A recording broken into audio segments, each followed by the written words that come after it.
Comments on Tirisadai, the multi-million-dollar historical hoax that even Microsoft fell for.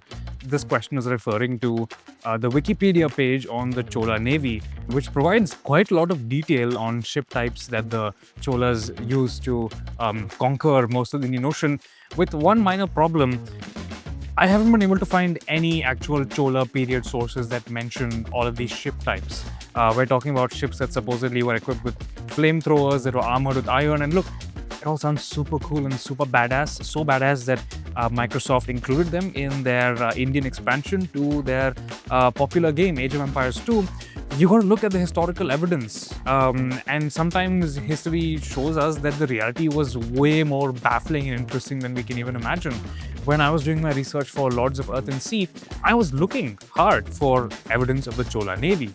If you look at the greatest monuments that the Chola kings built, such as the Brihadishwara temple at Tanjore, you'll see that there's dozens and dozens of army regiments, sometimes with pretty awesome names like the Karnataka Strongheads and the Malayali Infantry, but not a single Navy regiment is mentioned, not a single naval officer is mentioned.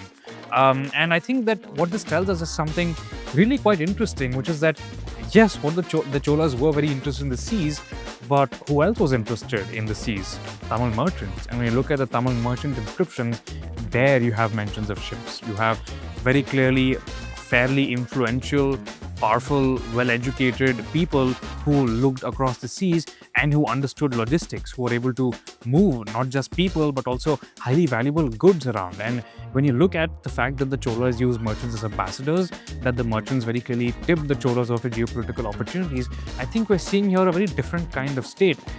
We think that medieval states had to function the way that modern states do, but that doesn't have to be the case. Modern states have navies, but medieval states very often use merchants to execute naval expeditions. And I think that's absolutely crazy and so awesome.